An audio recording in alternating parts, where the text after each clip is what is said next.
백일의 찬송, 오늘의 말씀은 에스라서 3장 11절부터 13절입니다.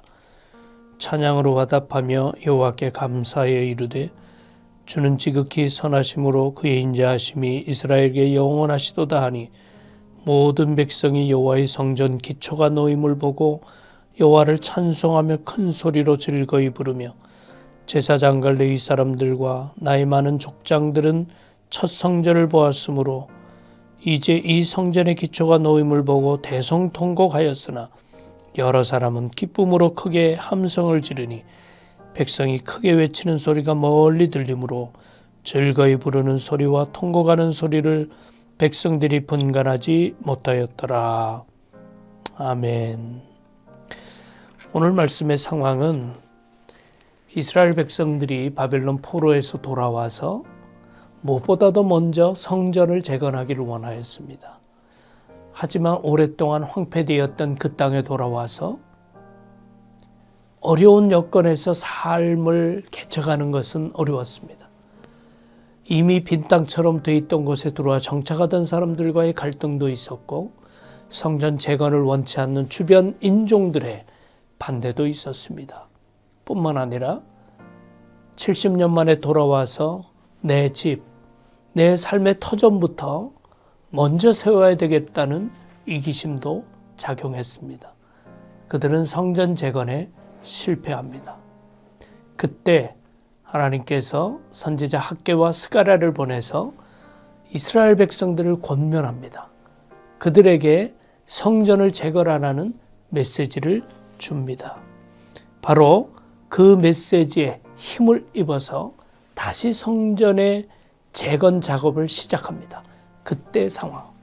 그렇게 해서 지어진 성전을 스룹바벨 성전이라고 합니다. 처음에 기초를 쌓고 온 백성들이 찬송했다 하는 그런 기록입니다. 첫 번째로 이것은 성전 회복으로 인하여 찬송하라. 이스라엘 백성들에게 성전은 단순한 건물 이상의 의미입니다. 바로 하나님의 임재가 약속된 것이죠. 그래서 성전을 세워가며 이들은 찬송하고 기뻐했습니다. 하나님의 임재로 인하여 성전 회복으로 인하여 찬송한다라는 뜻입니다. 그런데 오늘 말씀을 잘 보시면 이들 가운데 찬송도 있지만 통곡도 있었습니다.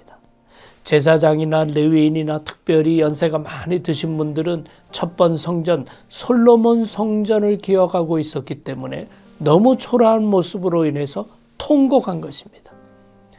그러나 바벨론 땅에서 태어난 사람들은 성전을 보지 못했기에 비록 초라해 보이는 성전이지만 기초를 쌓고는 너무나 기뻐하며 찬송했다는 것이죠. 통곡 아니나 찬송 아니나 둘 다 이해가 되는 것입니다. 그러므로 이 사실은 오직 하나님을 향하여 찬송하라.